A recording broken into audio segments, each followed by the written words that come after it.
Beyond and hello, everyone. My name is Jonathon Dornbush, and this is Podcast Beyond, episode 675 of IGN's weekly PlayStation show. And of course, we are in a world where the PlayStation 5 is now available in parts of the world. If you're listening to this the day this episode comes out, the rest of the world gets it the day after the show comes out because of reasons that Sony didn't tell us.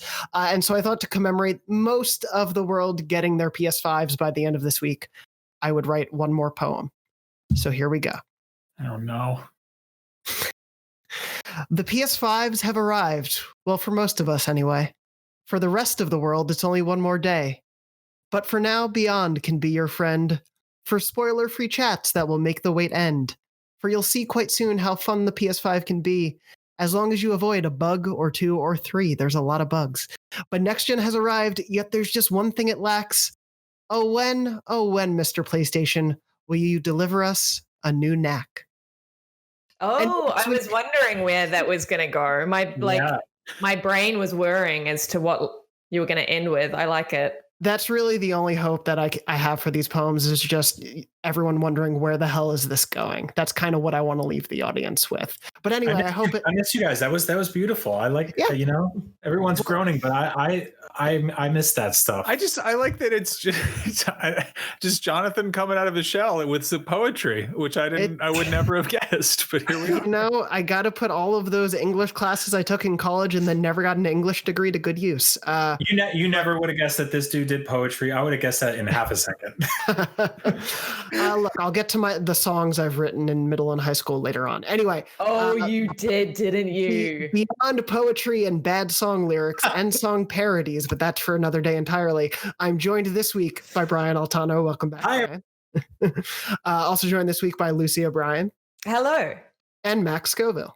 We get to talk about video games. We do. They came out.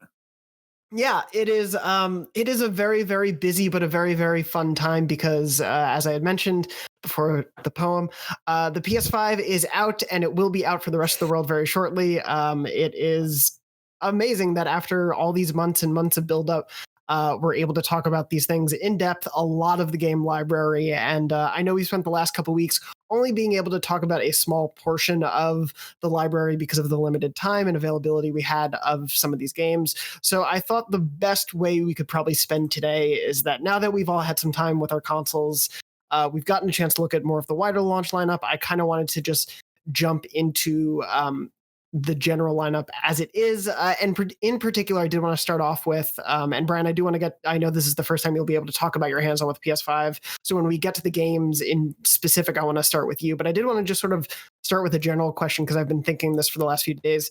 Is this the best PlayStation launch lineup? I think it's certainly better than PS4's.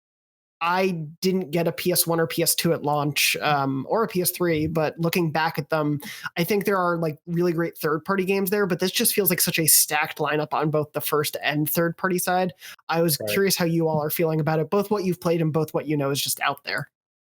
I think it's my favorite PlayStation launch lineup ever. I think it's also the one that sort of collapses the quickest under scrutiny. Like, I think if some people can go, well, this is a port and this is a remake, then people tend to do those things. I personally don't care if a game's a remake or if a game is available on a weaker console or a third party. It means nothing to me. I think that like the 1-2 punch of Spider-Man and Demon's Souls I love them. I'm completely addicted to both of them for completely different reasons. One of them is this like thrilling open world, super gamey game. It's like it feels fun and liberating and arcadey, and it doesn't push back a lot. And the other one is this like slow, plodding, terrifying, methodical hellscape that does not really reward you in the traditional sense. It just punishes you constantly. And I'm a glutton for both of those things. And to have them both at launch is really interesting because you usually get, you mostly get a bunch of kind of like smaller experiences at launch. And there certainly is some of those too. But I think those two, right? Like Spider-Man and Demon's Souls is the 1-2 punch.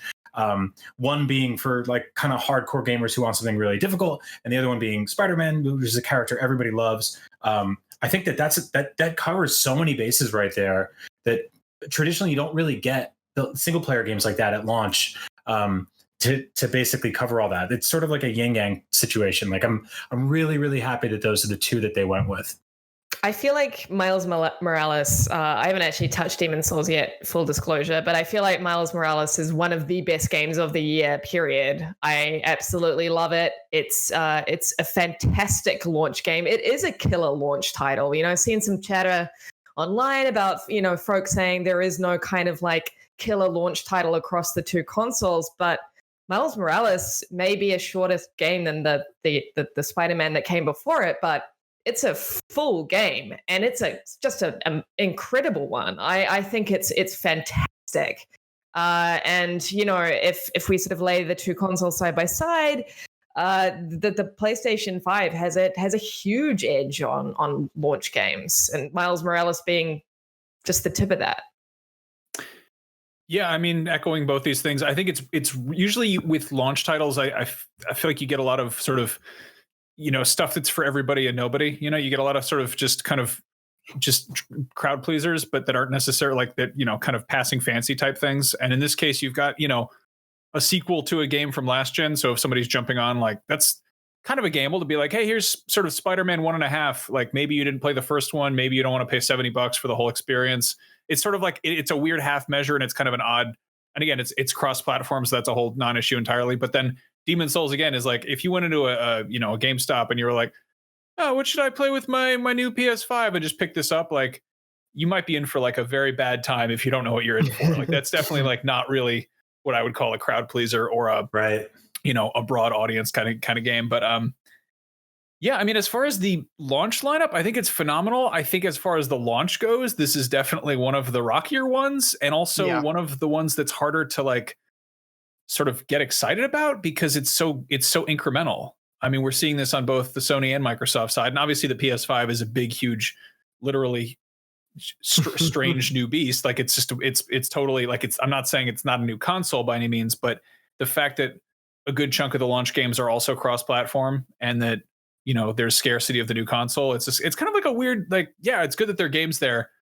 A good chunk of them are also on PS4, and there's, I don't know, it's sort of, yeah, it's a weird time.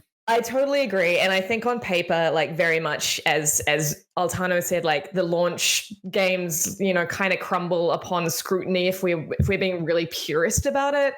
But then when I put Miles Morales on and play it on my PS5, it feels like I'm playing a brand new Spider-Man game on my PS5. And it is that experience. Like, I could go back and say, well, this is also on the PS4, and, you know, this is a sequel, and this is a 0.5, it's not as long. You know, you can do all that bullshit. But, like, ultimately, it is an incredible brand new Spider-Man adventure with a great story, great gameplay, beautiful to look at.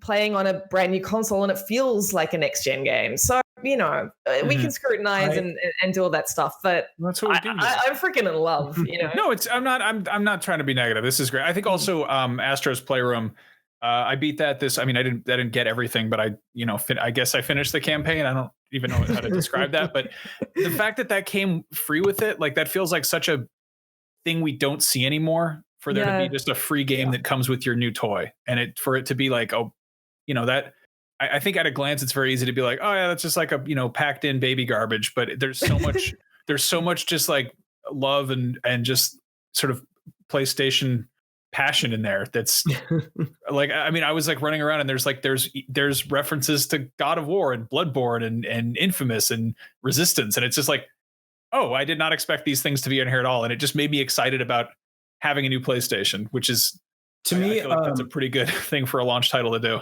Yeah, no, it's awesome. Astro's Playroom to me is as much for fans as it is for developers. I feel like that is a crash course in what any budding or established developer interested in working on the PlayStation 5 console will immediately learn 500 great ideas. In the same way, like, when you spent 5 seconds with Tearaway on Vita, you could go, oh man, like, yeah, I'd love to do something like that. Whether or not they do that, obviously, what we've been saying for a long time remains to be seen. But I think if you're a developer or you're a fan, immediately when you read about this controller and you heard 3D audio, haptic feedback, dual, you know, like, you're like, okay, those are buzzwords. But then you start walking over glass in the game, and it goes ting, ting, ting, ting, ting, and there's little rumbles. You start running through grass and stuff like that. And and it all just clicks in for you. I think that like the one thing that is really difficult about the PS5 launch is that we knew at the start of the year this was going to be an expensive console launching in a recession, basically, during a giant time of economic strife and panic and chaos. We knew that it was going to be really hard to get. But I think that like we didn't really I think I underestimated just really how hard it was going to be to get, even for the people that could afford it. Like I feel guilty tweeting about this console, which I pre-ordered through in the same way everybody else pre-ordered, right? I didn't have access to like one of the IGN ones early, and so I know what that process was like for pre-ordering. It's a pain in the ass. Many of you also pre-ordered too. Anecdotally, it just seems like hundreds and hundreds and hundreds, if not thousands of people cannot get their hands on this system. And so there's this greedy selfishness to even talking about how much I love this console and how much I love these games, because there are people who have $500 or $400 in their hands right now and literally cannot buy a console. And like, that's such a bummer. And I really hope that that's something that gets rectified quickly. Microsoft said that they were having supply issues on the Xbox side. This is their, biggest Xbox launch ever. They said that they won't really have like a sort of like a pipeline until spring. I really hope Sony has it together a little better than that. Cause I like not being able to walk into a store and buy this thing is one thing, but like having them sort of flicker on online retailers and disappear, it's like, it puts the consumer in a very difficult situation of having to like want this escapism, this gorgeous, awesome, fun new thing, and like actually physically not be able to get it unless they camp on websites all day long. And I do hope that gets rectified soon. Hey everybody, Zach Ryan here to talk to you about IGN's new weekly show, The Review Crew. Each week we're gathering folks from all over the gaming community to talk about the biggest and best games. We'll dive deep into each review. It's friggin' awesome about that. All these monks just running away from you in every direction. Pandemonium. Yeah. Talk about the things that we loved, the stuff that needs improvement, and probably have some spirited debates and laughs along the way. Yes. No! Yes. No! We're kicking things off with Assassin's Creed Valhalla, but in the coming weeks we're talking about Demon's Souls, Xbox Series X, Marvel's Spider-Man Miles Morales, PlayStation 5, and Cyberpunk 2077. You can tune in Mondays on IGN.com or listen to the full audio version later in the week on iTunes, Spotify, or your favorite podcast service. Hell, you can do both. I'm not your boss. Let us know what games you want to hear about, but more importantly, let us know who you'd like to see on the show. Until then, you're already in the right place with IGN.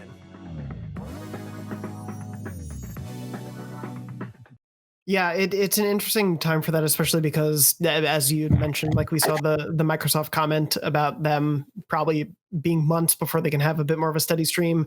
Whereas Sony has been very bullish about like, yeah, our supply, like before launch, they were like, our supply chain hasn't really been affected. We're planning to sell more PS5s than we did PS4s through the first quarter of next year compared to the PS4's first New Year quarter. I guess that was 2014. So they are obviously bullish about it, but I agree with you in the sense of it is frustrating that their messaging about it is so not even intermittent, it is just so absent in all of this. Like even something compared to, and I do want to get to, obviously I'm really excited to talk about the launch lineup and everything, but I do think it is worth for those at home who haven't been able to get a PS5, who do have a PS4 on the launch lineup side of it. I do think that is one of the benefits, that so many of the really great launch games are available on both systems. If you're interested in Spider-Man or Sackboy or The Pathless or Bugsnax and you have a PS4, you can still play all of those games. Yes, they won't be in 4K and they won't have the DualSense, but you can still play all of those games this year. And there is a benefit to that. But yeah, as of right now, with Sony, on the launch of the PS5, we saw a quick letter from Jim Ryan go up on the PlayStation blog post, whereas with the launch of the Xbox a couple days earlier, Phil Spencer sat down for like a 3-minute video talking about how proud he was of the system. And there was just like the difference in there to me, and like the tone of the messaging felt off. It was one of those things where it's like PlayStation does have names people know. They have, whether it's people from the PlayStation blog or whether it's people now know Jim Ryan a lot more than they may have used to. They know Shuhei, they know people at an executive level, and it wouldn't have hurt to put a camera in front of their faces for 2 minutes to say, welcome to the PS5. We're so excited. For those who couldn't get one, we want you to be part of this as we go on. Look forward to more info. That just but I mean, there, you know, but crystal clear messaging would really, if they started doing that now, it would completely fly in the face of how they promoted the PS5 up until now. true. I was thinking exactly Yeah. the same thing. Like this very much tracks, unfortunately. Oh yeah, no, I definitely don't think it feels out of the norm, unfortunately. But just to Brian's point of like how frustrating it might be for those listening who can't get a PS5, and you know we're going to spend the next 35-40 minutes talking about all the fun we've been having with our PS5. I think one, it is important to know that we are keeping an eye on all those things and trying to make sure IGN. Like I want to definitely give a shout out to the commerce team at IGN. Seth Macy and the team there, like they do such a great job of keeping an eye on when those retailers are getting stock back in. But because of the weird ways the world works right now, things like that are your best option to find a PS5 as we go forward. It's a strange time for that. I wonder if that lack of communication, just in general, it has something to do with them being or having a Japanese parent company, which just adds an extra layer of sort of clearance on everything. If you look at Nintendo, they're historically not very transparent with that either. I think that has a lot to do with it. I mean, the series, what was it? The Series S like leaked, and Microsoft had a tweet out like in the middle of the night, like basically, yeah. I mean, I think that like that's a level of flexibility that I think you can have when you're basically all entirely in-house in one place. Yeah, and especially with Sony right now, it's the parent company in Japan. It's arguably most prominent arm in North America when it comes to promotions, and also the head now of Worldwide Studios being in Europe. So things are more dispersed than ever with the company. And I do think it will be an interesting reckoning as we go forward into the PS5. I mean, I know we talk about it a lot and like what they're doing with it on the show, but we got a state of play. I don't know if you guys noticed, but we got a state of play the weekend before the PS5 came out with a look at Demon Souls, just dropped on a Saturday morning. It was just, it was labeled as a state of play. It might as well have just been a Demon Souls preview video, but they called it a state of play. It was like Saturday at 10 a.m. out of the blue. It is very clear that there is a lot of different arms that have to be talking to each other and all of this to make it happen. It's also something that I'm noticing more and more on social media platforms like Twitter, when we're seeing Xbox brand, the handle becoming more and more playful, becoming more and more sort of like engaging with the audience and the consumers of the Xbox, and you know, back and forthing with people and being, again, very, very transparent, whereas PlayStation still feels very sort of, I don't know, shirt tucked in and hands on hips and, you know, like very corporate. And I unfortunately think that extends across to, you know, all messaging across both brands. I feel like PlayStation is more restricted and Xbox is like really spreading its wings at the moment in terms of I think some of that could be the fact that, like, and you got to look, like we talk PlayStation and Xbox, but it's Microsoft and Sony, and those are both like massive companies that these exist within. And, you know, Microsoft's been around since like the 80s, whereas Sony's been around for like better part of the 20th century and then some. Like they've you know, so I think there's a lot more, you know, the older a company is, the more sort of like weird old, you know, baked in stuff there is to deal with. And you know, Microsoft, like, it's hard to think of them now because they made like, you know, Microsoft Word and like Clippy, but like they were sort of like, they're definitely like an early sort of tech disruptor in that sense. And I think there's that, like, you know, understanding that like, oh yeah, that's how you, you know, that's how you get in part of the conversation. Like you got to kind of like get people's attention, and like Xbox sort of marketing has always been kind of like brash and loud in that sense. And I don't know, I appreciate how sort of personable they've been. Like it's been kind of lovely to see that. And you know, that they had that tweet that was like, because people were like vaping into their Xbox and being like, I can't believe I have to say this, but please don't blow vape smoke into your Xbox. I don't know. It's nice to see. I wish we got more of that from Sony, you know, but it's, again, I don't really see that happening. I mean, I think like what we're kind of ramping up to here is that this would be a really good time for them to be open and transparent with people about the supply chain and about when people can get their consoles and stuff like that. This is not the traditional era where you can call GameStop or Walmart and or walk in and find one or buy one. I was in a Best Buy the other day, and it was surreal because like you wouldn't really know that new consoles just launched. Only select stores got those kiosks. There were a handful of PS5 accessories, but other than that, you really would have no idea. I mean, there was like a controller and the camera kind of like sprinkled between all the PS4 stuff, and otherwise you'd be like, did did the new generation start? Like, there's no real way of knowing. Well, also, they said that the PS4 is going to be supported for like another 3 years, and I wonder if there's just this. I wonder if it's a conscious effort on both companies' parts to not really scare the hell out of their existing user base. Because if you've got so many million people on PS4s and Xbox Ones, like, and then to come out with like a new thing and make them feel like, oh, like I need the new thing, and you want to kind of like, foster that delicate ecosystem, and maybe transition people to upgrade. But like, it's also, I don't know, when new consoles come out, there's this kind of baked in like buyer's remorse that comes with that, where you're like, oh no, like I have I still have the old one, like I want the new one. And I don't know, this time around, like, I had friends being like, do I need a PS5? And I'm like, not really, like not yet. Like eventually it's going to be a cool thing, but it's aside from all of its like weird fins and like, alien sex appeal, it's kind of just a new PS5 or a new PS4, I will say, no, go for it. I mean, I will say that is.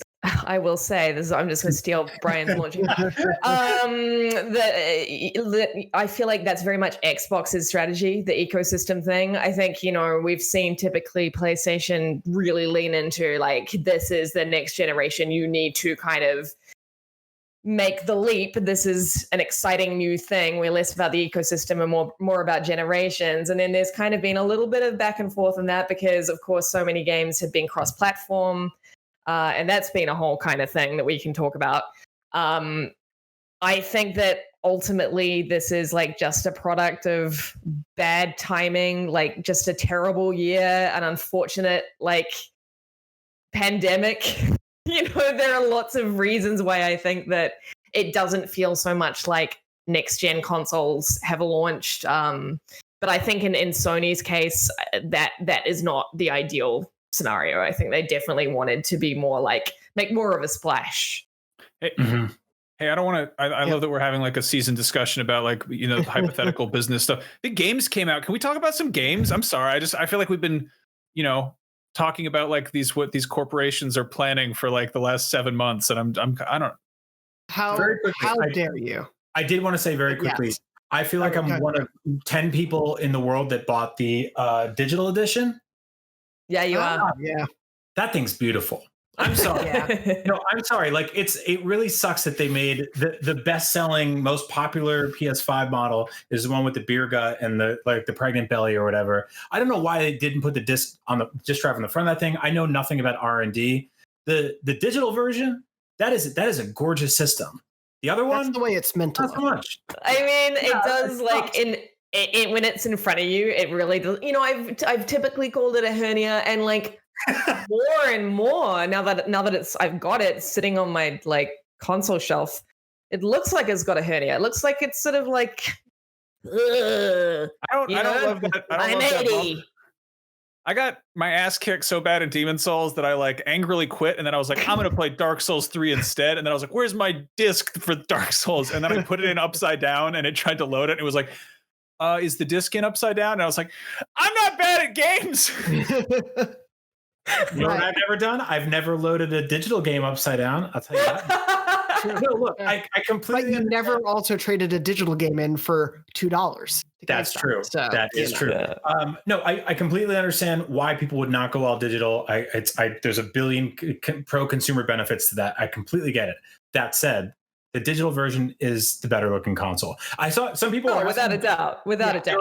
They're like, how come I haven't seen any pictures of the digital version sideways? I'm like, well, because you wouldn't do that. It's like, why? It's like making a car stand up. Like it's like putting a building sideways. It's like mine's standing vertical because it looks beautiful doing that. The other one, you have to turn that thing sideways because then you don't want to. Then you can hide it and you put it away. You don't look at it.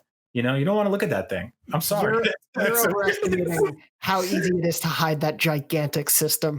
Seriously, if any video game console looks like it was flipping the bird, like metaphorically, it's the PS5. It just sits there and it's just like, it's me. Yeah, I was thinking about this. If they wanted to like convey that this is a cool device that will never overheat, I don't know why it looks like it's melted to begin with. It looks like a VHS tape I left on my mom's dashboard and we got in trouble at Blockbuster. Like it's just it. Yeah, I mean it. Again, it's a cool machine. I'm not looking to give Taurus in the mouth.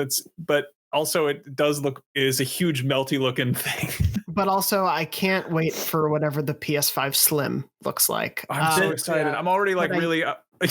Yeah, no, I'm right there with you. But I do, to your earlier point, I do want to get to the games because we do have a lot to talk about there. I was going to say that the PS5 disc version looks like a PS5 digital, like when it's getting out of an Uber, like when it's just like, oh, it's got that, that awkward step. No one ever looks good getting out of an Uber.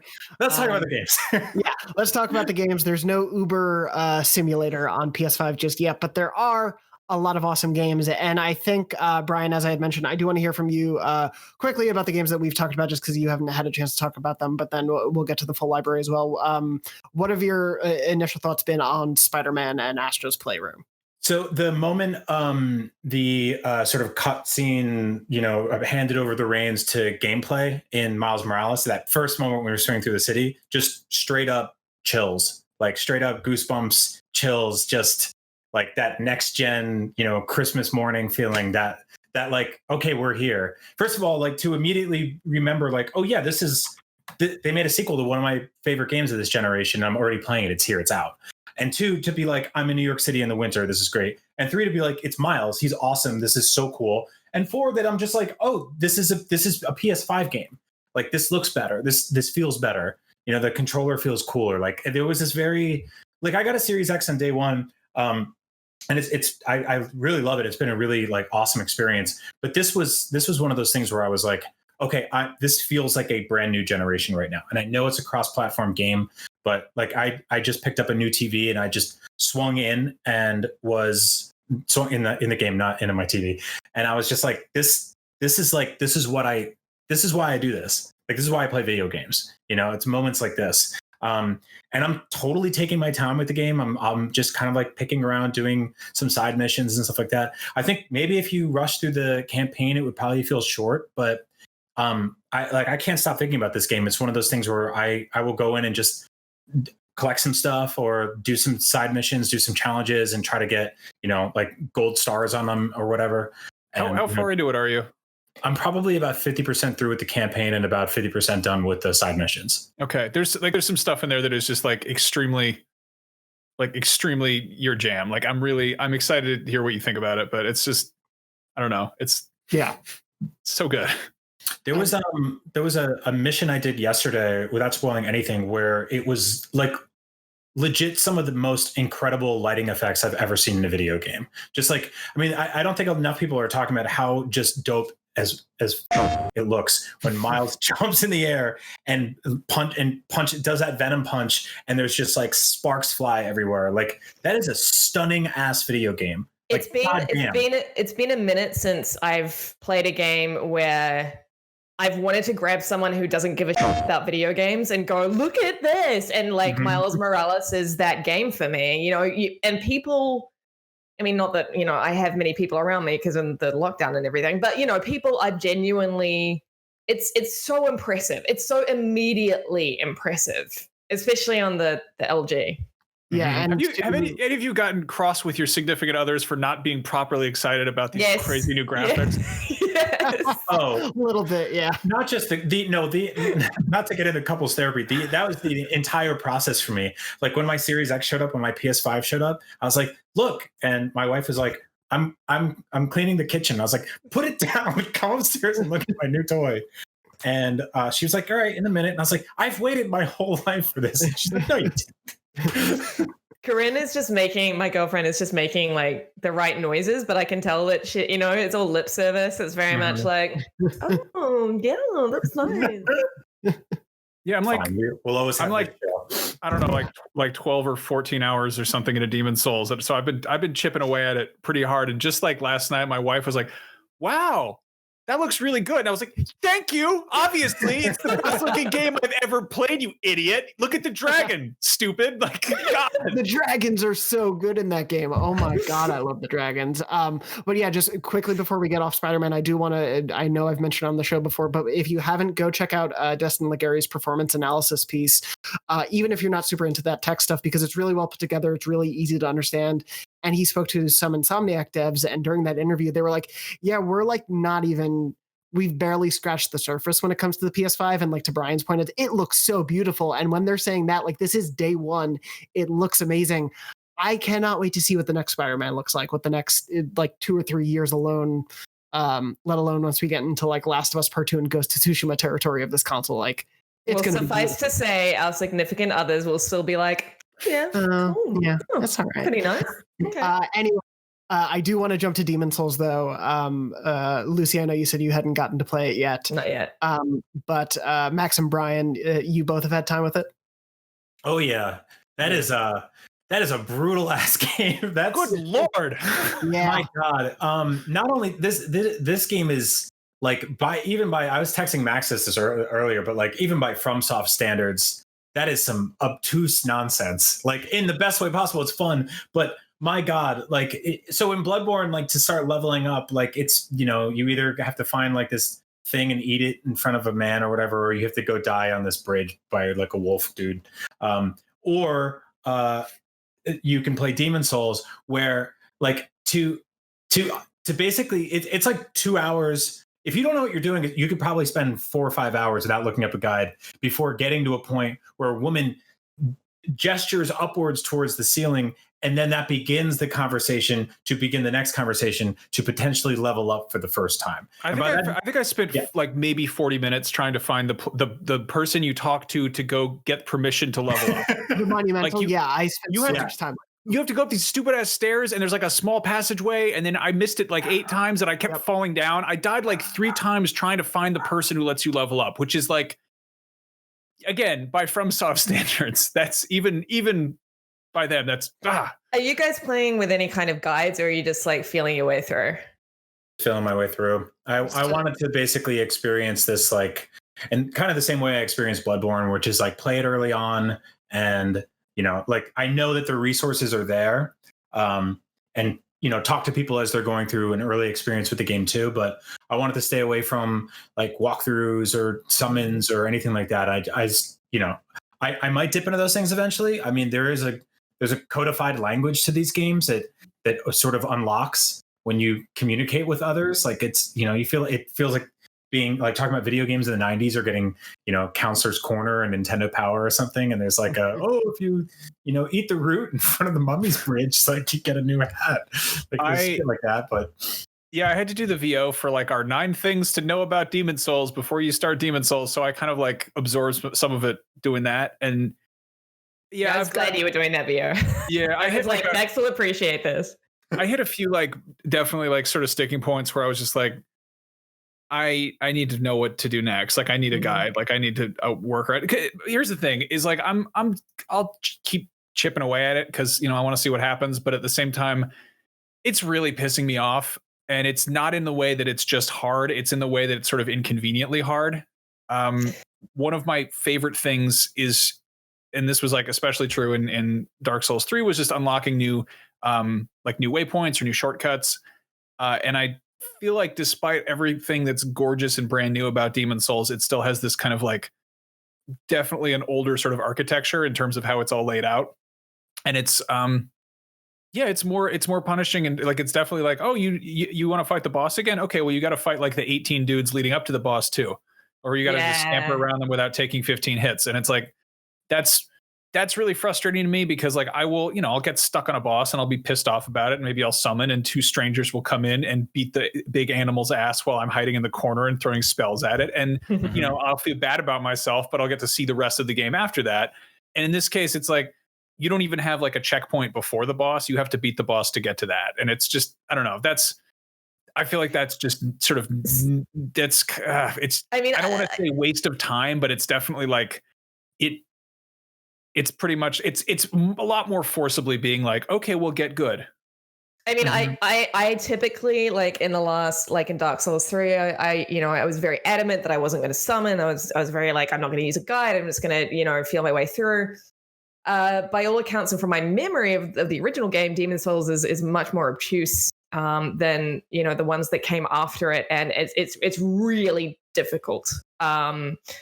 So I'm gonna just have my hand held by the internet and summons, and that's how I'm gonna play my way through. I just like it's I can shame myself if I want, but ultimately I want to see the game through. I love Souls games, and I just want to I want to be carried on the shoulders of giants. I'm sure like people will clip this segment out and be like, game journalists are bad at games. Like there's multiple people on the show that like adore FromSoft games. This one is just like, it's definitely old in its architecture. The paint is new and shiny, but there's a lot of like when there are times where you die and you come back with half health. Like that's just like, that's an extra little middle finger than what you usually get in these kind of games. That's the half extended middle finger, my friend. There's the whole thing of world tendency where if you die too many times on one world, it turns to pure black, and then extra strong villains show up to wail on you with your half health because you've been dying too many times in their level, which is just like that's such a fuck you. Like it's just such a yeah. It's I've started playing. I beat the Tower Knight last night, so I'm not that far in. But I've actually been playing it while I live stream. So if anyone in the chat has had help, I'm like, yes, please give it to me because I have no idea what the hell I'm doing. Like it's one of those where I started with the royalty class that Max, you had been playing on stream, and that Soul Arrow spell that you get at the beginning. It just turns it into a third-person shooter, right? But like I needed that at the beginning because I didn't know what I was doing. But it does make you feel like you're being a little too cheap at first. I mean, I'm like torn about it because it's like I think I'm like level 30, so I'm doing pretty decent damage, and I think I've done like 3 bosses, and I'm basically just grinding the whole time. And that Soul Arrow is still cheap as hell. Like, and I'm using it all the time like a big old crutch, and then I'll be like, and then I'll run out of mana and be like, and then like mole men will come up and beat my ass with hammers, and it's just like I'm dead in the tunnel and I lose all my blood bucks or whatever. The DualSense in this game is awesome. It's really, really awesome. There's like this really nice subtle rumble to every sword hit that is accompanied also by the sort of like the clang and the sounds coming through the speaker. It's a subtle thing, and it's honestly, it's like something that Nintendo kind of kicked off with the Wii, like having this like remote control that had like a speaker in it. But that always sounded kind of tinny, and there's this weird thing that happens where that's backed up by the 3D rumble and then your television audio and or your headphones, and it all just kind of comes together, and it makes me want to play every Souls game like this. Like I think that this is going to be, I didn't know it would be like this, but because I just assumed I would play third-party games on Series X because it's slightly more powerful. This controller is going to be one of those things that is going to put me on the fence in a lot of scenarios in the future, I think, where I'm going to be like, well, like this controller is that good that maybe I want to play with this over the Series X controller. Have you played with good headphones on? Yeah. Oh, it's so good with That's a thing. That changes it to me. Like I was playing a little bit on my TV through the soundbar, and then mostly on my headset, and just the way it enhances the environment and how you directionally hear enemies so sharply, or even just like I ran through a couple chains that were hanging from the ceiling, and the way that it like Doppler effect slowly goes behind you. Like it does magnify the experience in a way that I haven't had before. And I can't imagine now trying to play most of that game without that, because it does help you. It does feel like it aids in the combat, like knowing where enemies are around me just by hearing them is a really nice added benefit. Yeah. Have you done the thing where you just like you step on a crate or a barrel and it makes like a loud ass noise and you just jump out of your seat? Yeah. That's happened to me a few times where I'm like, who's shooting at me? And it's just a box that I knocked over. Like stupid. I've been spooked so many times by and I don't know if this is common in all FromSoft games or if they moved away from it, but the like turn a corner in a hallway and the very small alcove behind you in that hallway is where the enemy is going to be and jump out at you. So it's from behind you. I don't know if that like they stopped doing that, but that jump scare feels so prevalent in this game. I hate it so much. Yeah. I just hate it. Like I'm generally having a good time with it despite how like difficult it's definitely been. But yeah, there are a couple little things that, like to Brian's point, it definitely, for better and worse, it is a new coat of paint, but it is the same game foundationally that was there. It makes me always go, I really think Bluepoint is just a hell of an impressive studio. I wonder if they have interest in making their own games, or if they do really like playing in the established sandboxes of other people, because they're obviously great at it, but what else are they capable of? Well, I mean, you got to think that they've also got like a really solid niche going on. This is the best studio to go to for classic game remakes, right? That's an incredible thing to be able to tout, and it's kind of rare. While we're all, sitting around crying about how hard this game is, our reviewer, Mitchell Saltzman, beat this game in a day. Yeah, it was. I think he started and beat it in a day. I tweeted at him and he said he didn't do that, but the point is he beat it in a day, and then so it can be done. Our other dude, Brendan Graber, who's on our guides team, he beat the tutorial boss that you're supposed to die on in his second try.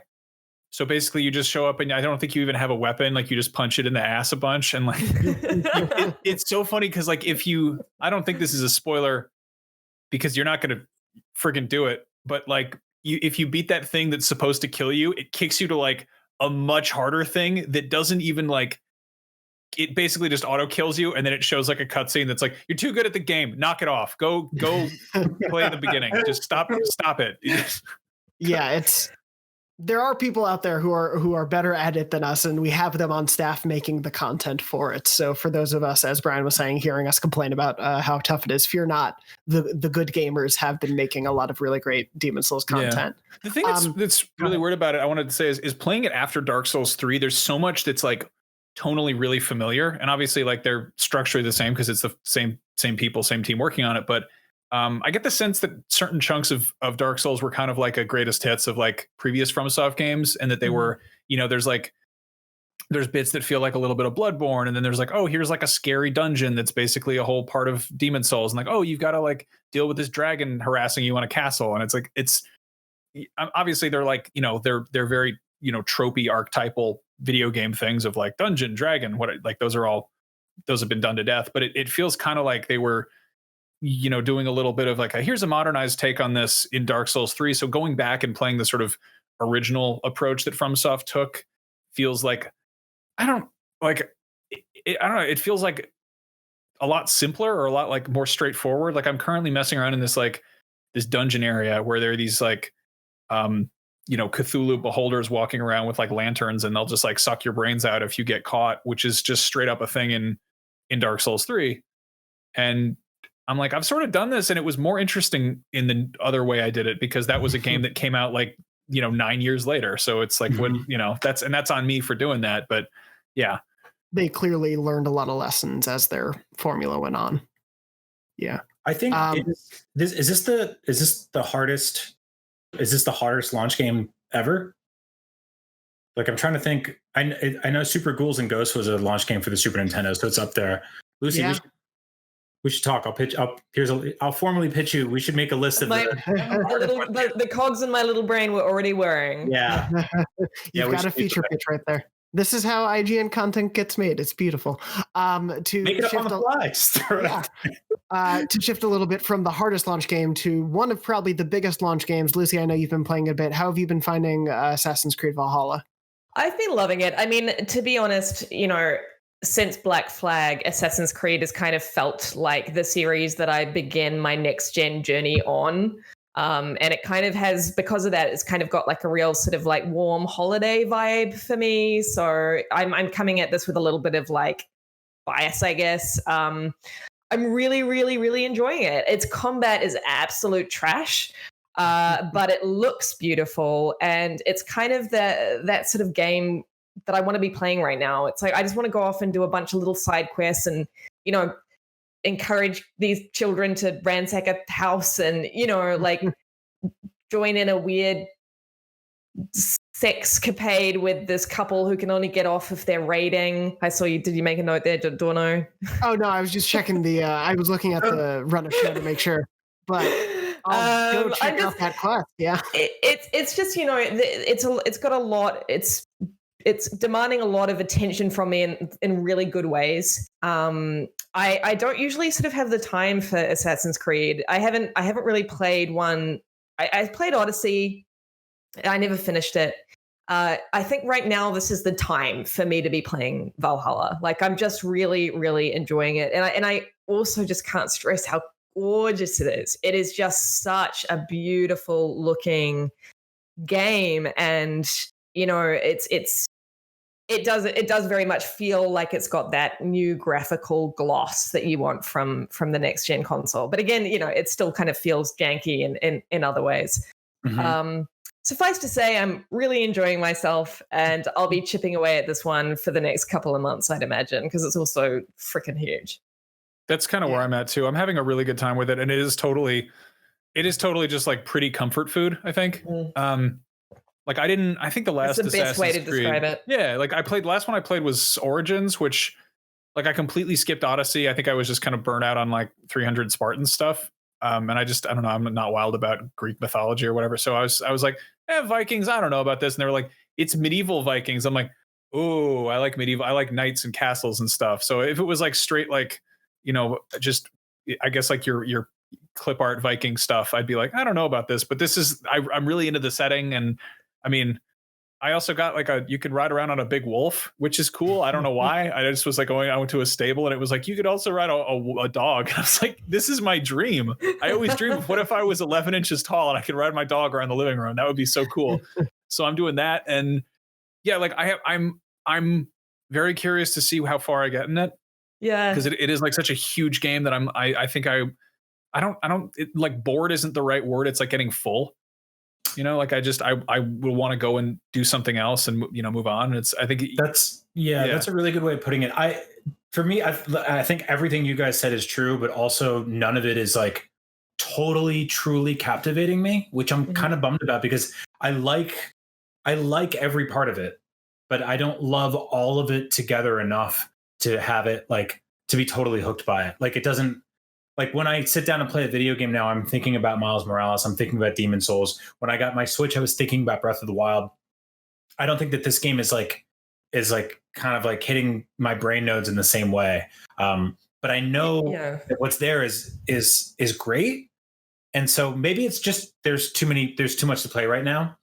If it was my only game, I'd probably be all in, I think what Max said and that it's comfort food really resonates with me. Like it's, when you eat McDonald's and it's like it hits all the right notes in your brain, but you sort of don't really remember eating it. You just sort of have the sensation of having eaten it.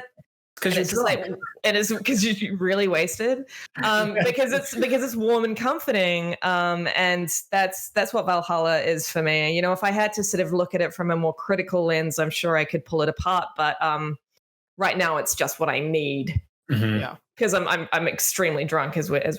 No, like I mean, there's that part of my brain where I'm like, yes, this is a focus group tested situation where you're going to find the outpost, you're going to clear the mission, you're going to do the thing, you're going to get the points, you're going to get the skill point, you go to the tree and put the thing in, and it's all these like different, like I've played enough, not even just Ubisoft games, but just modern games where there is effectively, kind of a proven formula to how to make something that is like engaging and it does hook you, and there's nothing wrong with that. Like I would love to see more, risky endeavors in development, but it's like when you're developing these, multi-million dollar, AAA titles, it's like you kind of got to go with a sure thing. And I don't know, at the end of the day, yeah, it's like it's comfort food, and it's weird to jump from that to Demon Souls, where it's like, like to go from this big sprawling kind of meandering, familiar experience to something that is like, obtuse and claustrophobic and completely requires full attention. And it's like, it's kind of,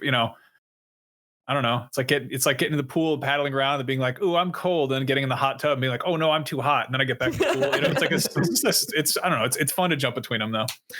Yeah, absolutely. And I haven't started it yet, and it feels like one of those.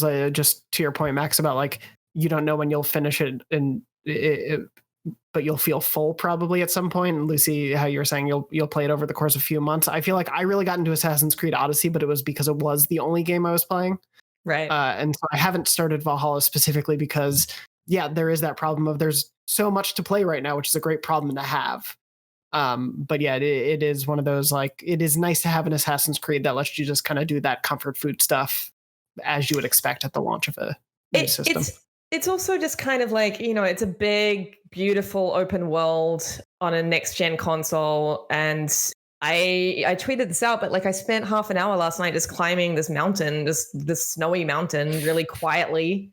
There's nothing to do but climb it. I didn't encounter any wolves or bandits or whatever. I just You climbed this probably love mountain. Death Stranding if you just want to climb a mountain and nothing happens. That's what people are saying in the comments about, like, it was so delightful. It was like really peaceful and chill. I got to the top and I was like, yeah, that was 30 minutes well spent just climbing that big old mountain. Sometimes you just need to do that when we can't actually go out and climb a mountain. You know what? So What extremely sucks about that game is playing it after Spider-Man and just wanting to swing from stuff or to like pull people up onto rafters and then be like, I can't do that. I'm so limited. No, it's not the end. I'm cutting everyone off because now we're doing the secret cool kids part of the episode. Before we do wrap up, I do want to also, just for one other launch game, I think Max, you've been playing it a little bit, but for me, I've also been really enjoying Sackboy. In terms of another like comfort food thing, because I don't think it's doing anything like revolutionary. But I saw a couple criticisms of it that they were like, why did they take out, like, it's bad because they took out the creation stuff, but I'm like, we've known they were taking out the creation stuff since the beginning, so that's not a factor right now. This is through and through a platformer, and so I think what it loses from having the other aspects of that, it gains by being focused on making great platforming levels, because I always admired Little Big Planet. I think like Dreams is the better encapsulation of what Media Molecule can do as a studio on that aspect. And for me, the like levels in Little Big Planet were always besides the point. Like the levels that came with it were never really the point.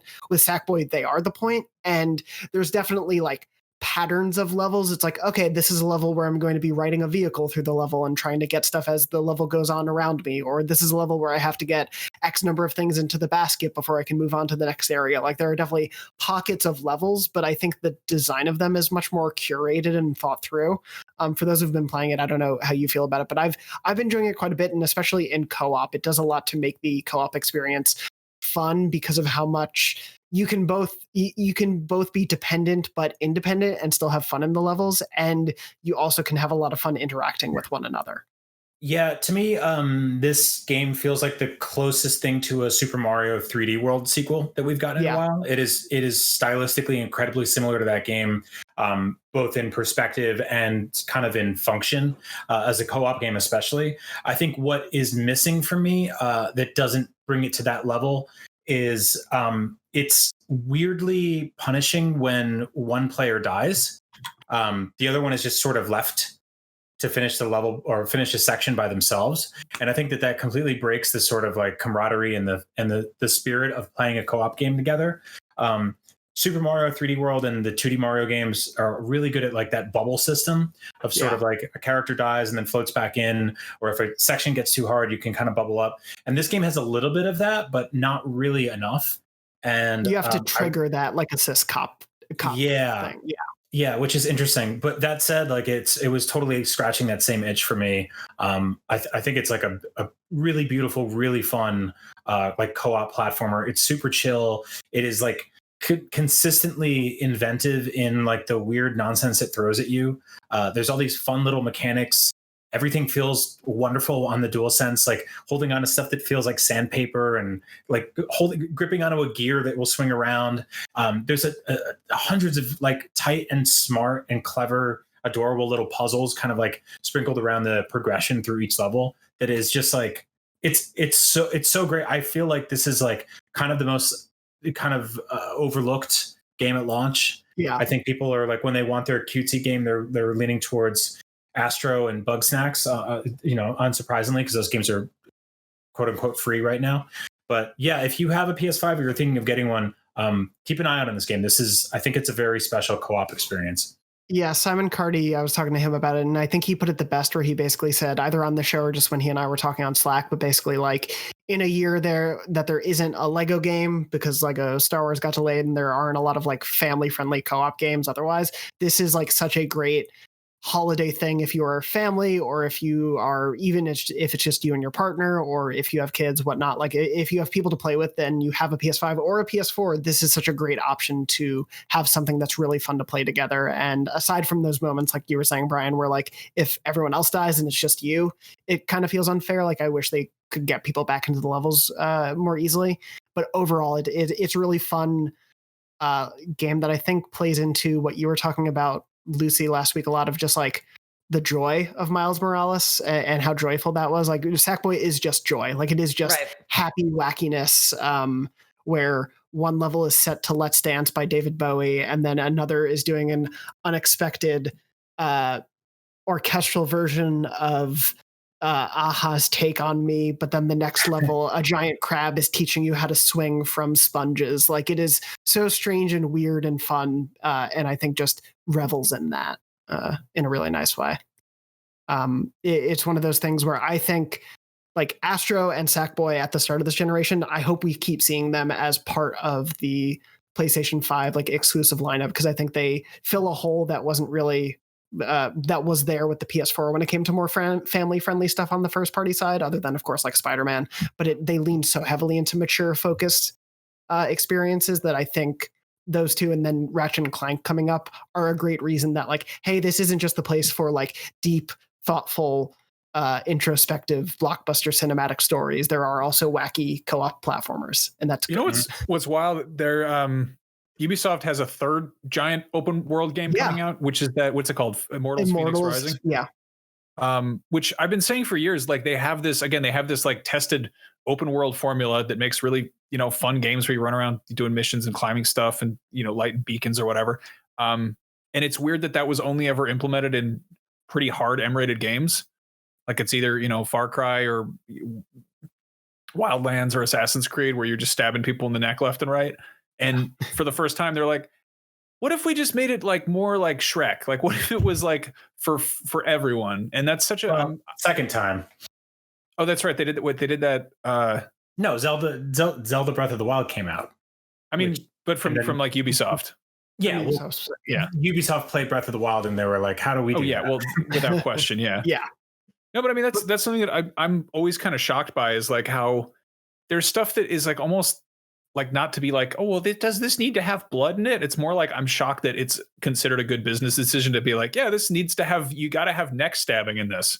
And it's like it was like when GTA got really big, and then we started to see things like Simpsons Hit and Run, and like there were like fun open world games aimed towards all ages, and they never really like hit on that level, but I really appreciated them. Like Lego City Undercover is one of the ones. Like I played a ton of that game, and I'm like, I know this is not on the level of GTA, but it is like super nice to, I don't know, play an open world game where like when you go to hit someone with your car, they move out of the way.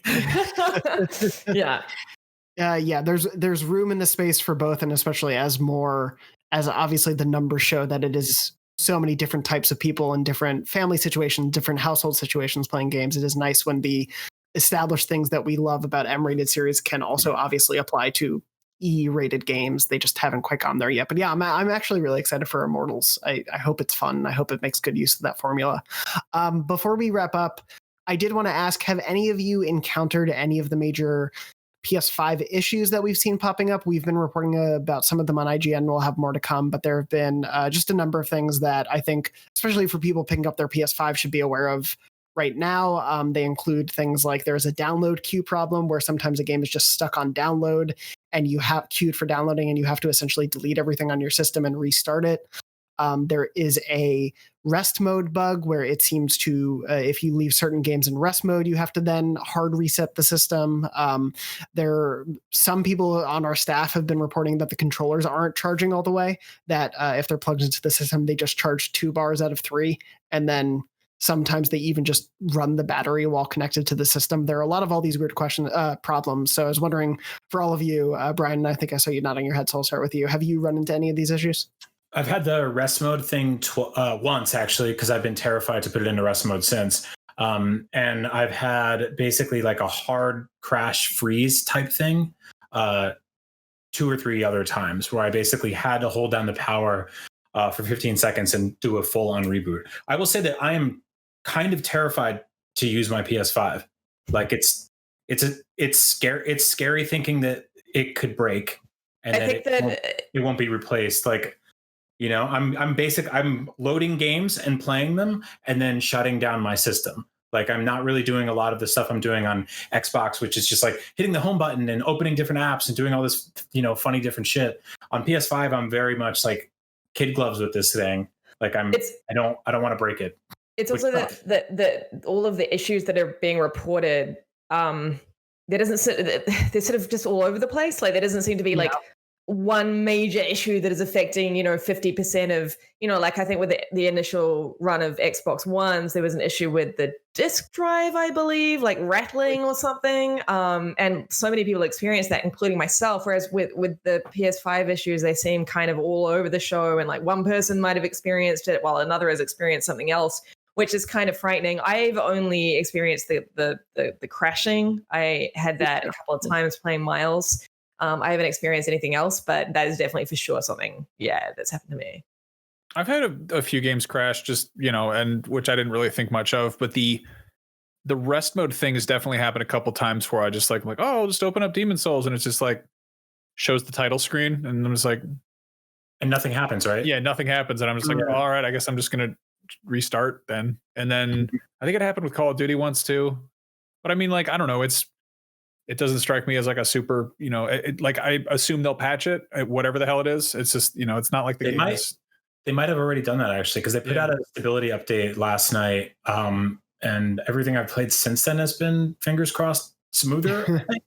Yeah, it seems to, as to Lucy's point, that's I think the weird part where Brian, you were mentioning like you're scared to play your PS5. It raises that, like, when I turn my PS5 on, it's just in the back of my head of like, will I run into a problem this time? Because I think there are just so many different problems, as Lucy was saying. Like, it isn't a red ring of death sort of situation where like everyone's receiving the same problem and it's affecting the consoles en masse. Like some are happening more than others, but it seems sometimes they're tied to specific games. Like I've seen a lot of people have problems with Call of Duty specifically. Yeah, that seems to be the one, right? Yeah, Call of Duty, people are just uninstalling it because they're afraid of it. Yeah, Call of Duty seems to be the biggest culprit, but it's one of those things where right now it's like, is it the way Call of Duty is like talking to the PS5? Is it the PS5 itself? Is it something with Call of Duty on that system? Like there's so much uncertainty about what all these problems are. And I think it is because there are so many different ones that are happening. Like you could run into one of four of the problems we just mentioned while playing Call of Duty. There was the one where it was loading the PS4 version instead of the PS5 one if you had like the next gen edition or whatever. Yeah. Like by default, right? Like it was, I don't know. I honestly, I played it for a little bit and I honestly don't know if I had that or not. I didn't go back and look, but I remember like sort of being like, all right, here comes Call of Duty. It's like the most, it's the biggest budget, like loudest annual big quadruple A video game of the year. Like, let's see what they're doing with that next gen graphics. And like, I went in there and I was like, this looks all right. This isn't like, didn't blow me away. And then I went and like messed with all my TV settings and I was like, looks a little bit better now. And then I'm like, was I playing the PS4 version? Like, I honestly don't know. Yeah, it's a very weird time, and I think I think Brian, you've said it before on the show of like launch is the worst time to own a new console because that is when it will play the worst and when you'll have to spend the most money on it. And these things will obviously get better with time, hopefully sooner rather than later, because like as we were saying, with this being a pandemic, it's been tough for a lot of people to get it. But I think a lot of people who have been suffering during the pandemic who were looking forward to a PS5 or the Series X has had some problems, but I think not on quite the level of the PS5 yet that we've seen. But people who are getting this and looking at it as a way to like kind of mentally escape from everything else happening, and then to be like, well, it may just stop not letting me play, or it may stop me from playing my games that I want to play. It is a frustrating place to be in, and I hope it is something. Again, speaking to the like lack of transparency, I just want to know that they're looking into this. Like, obviously, we've reached out for comment. We haven't heard back, but I just want to know that they're aware that those are the most common problems, or like, what are the most common problems, Yeah, I'm just like, I'm kind of hesitant to really put the system through its paces, which is kind of a bummer. Like, I have no problem loading games and playing them and stuff like that. But there always is that thing in the back of my head being like, is this going to freeze? Like, do I have to hard reset? I read for some people, like, they did that and it just didn't come back on. And, that's the kind of thing that I just, that's I watch a lot of horror movies. That's the scariest situation that could possibly happen, with that PS5. Yeah, it's a strange time for that stuff. And I will say that, like, for anyone who is getting a PS5 this week or has maybe been encountering those problems, our wiki team is putting together a guide of all the known issues and either the workarounds, the solutions, or the things that we just don't know yet. And obviously on the news side of things, like, we are reaching out to Sony when we see these things bubbling up. We are also trying to be careful about what we are reporting on news-wise because, an errant problem from one or two people is very different from thousands of people having the download queue problem or things like that. So we're taking stock, and obviously if you see these things, you know how to reach out to us at IGN. Like, please let us know on Twitter if you're encountering these problems because we're looking into it. But yeah, it is an unfortunate side effect of new hardware. If anyone else has the problem where Dark Souls 3 doesn't work because you put the disc in upside down, you should let them know because I feel like that's pretty common among players. Tag at Max Scoville in all of those tweets and let them know what's going on with your discs if they're upside down. But yeah, it's I think something to keep in mind if you're getting a PS5 or if you're debating, you see pre-orders go up and you're like, do I need this system or can I wait? Like, I think we've all talked about, there's so much exciting stuff. And I think if you get a PS5, you will not be disappointed by the games that you can play and how they'll look and the experiences you have. But if you're also unable to get a PS5 this holiday season, there are still so many great games to play on current gen consoles or PC if you have one that like you will not be left out of the conversation. You'll probably just save yourself some stress of playing Demon Souls during the holidays. 100%. But I think that's going to probably actually wrap us up for this episode of Beyond. Thank you, Brian, Max, and Lucy for being with me this week. We're out with the PS5. It is here. It's a new generation, a new dawn, a new day. And we'll have a lot to talk about in the weeks and months to come because even though the launch lineup may be out, there are still so many games on the way in 2021. Already next year looks stacked, and I still have so much to get through from this week. Before we wrap up, anything you guys want to plug that you're currently working on or want to point people toward? I mean, for me, it's always, hey, check out all the feature content on IGN and YouTube because I oversee that, but there's nothing specifically. We've got a lot of next-gen stuff on the site already. Please check it out. There's a great video between Dorno and Ryan McCaffrey, who hosts a podcast Unlocked. And it's basically weighing up, like, which console does what the best, and it's a really great discussion, and it's not like super negative to either. It's really positive, and please check it out because we just cracked 1 million on YouTube with that one. People are really awesome. I've been hosting a show called Cannon Fodder that goes up every Friday morning, which has been about the latest episode of The Mandalorian. We stay up late and watch it or get up very early, and then it's me and this dude Jesse Gill, who's wonderful at sort of deep diving in at one little tidbit of lore, and then kind of we do a little explainer thing about it and what it could mean for the future of the series. But check that out if you haven't, and it's got a lot of spoilers, so make sure you're up to date on that show about the baby animal man and his helmet friend. Brian, anything from you before we wrap up? Nothing I think that we can say yet, but yeah, we're working on a bunch of cool sponsored stuff. We've been like kind of killing it with Up at Noon, so if you haven't been watching that, take a look. Lots of really fun stuff coming down the pipeline there too. Cool. Awesome. And for me, I think I put up my probably last of the launch lineup reviews, my fourth one for Spider-Man Remastered. Of course, all the comments are just about the face, but what else would I expect? But you can check out any of my launch reviews that are up now. I did Pathless, Spider-Man Remastered Miles Morales, and why can't I remember the fourth because it's been so long. No, I didn't do Bugsnax. Simon did it. I cannot remember. I genuinely cannot. It was probably Madden. Don't worry about it. Yeah, it was probably Madden. Anyway, go find out for yourselves what the mystery fourth game is on IGN. But for now, that's going to wrap up this episode. Thank you all for being with me for this episode. And thank you, as always, to Red, our producer, for making the show run. And thank you to everyone out there listening and watching. We hope you're safe. We hope you're well. We hope you're enjoying your PS5s if you have one. Otherwise, enjoying your games on PS4 if that's where you're playing. But wherever you're playing, as always, Beyond. Beyond.